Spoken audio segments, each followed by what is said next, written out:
expression for rate constant of zero order reaction.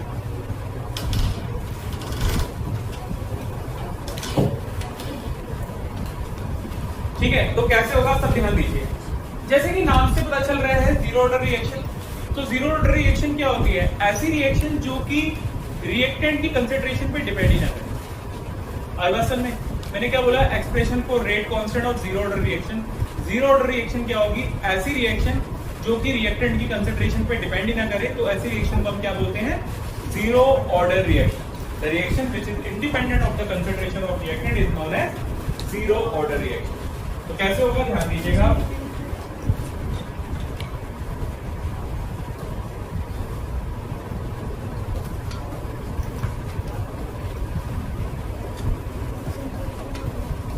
A mole of A react to give product।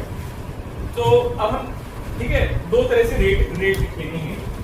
इस reaction के rate हम दो तरीके से ऐसे लिखते हैं।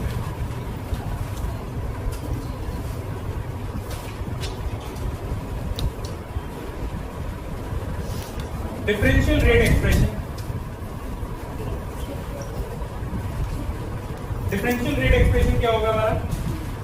Differential rate expression will be given bye rate will be equal to minus 1 by A dA by dt। Clear आप सभी को? सही लिखा है मैंने? Differential rate expression will be given by rate equals to minus 1 by A dA by dt। ठीक है, इस तरीके से लिखेंगे। क्लियर आप सभी को? समझ में आया बच्चों? तो this is the expression for differential rate expression. ये हमारा डिफरेंशियल रेट एक्सप्रेशन।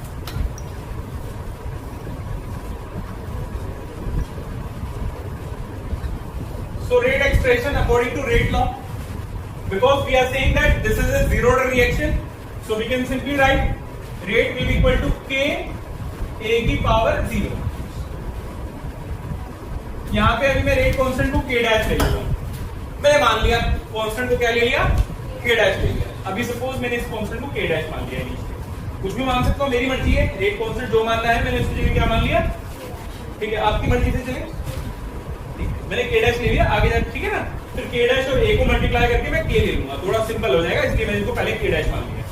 तो एक रेट एक्सप्रेशन हमारा ये हो गया, एक रेट एक्सप्रेशन ये हो गया। तो अब ये एलो ना बेटा, ये रेट लॉ दूसरा मेथड है निकालने का, ये दूसरा है। क्लियर है? समझ में आ गया? लेकिन क्लियर है? दोनों मेथड रेट निकालने के हैं। हम रेट इस मेथड से भी निकाल सकते हैं और इससे भी निकाल सकते हैं।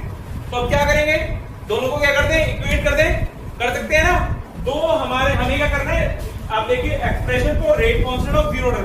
जीरो ऑर्डर के केस में रेट कांस्टेंट की वैल्यू निकालनी है। अब दोनों इक्वेशन को हम इक्वेट कर देते हैं क्योंकि दोनों ही रेट दे रही है। तो इक्वेट करते हैं हम, कितना आएगा?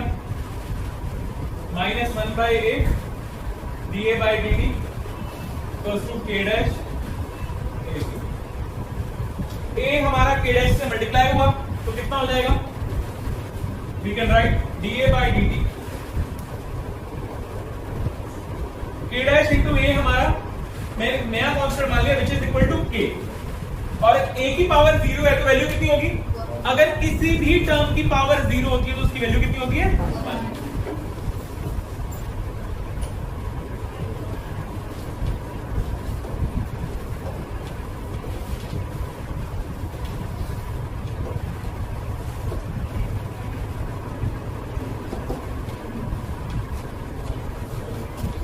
तो हमारा बच्चों मल्टीप्लाई कर देंगे, आपकी वैल्यू आ जाएगी।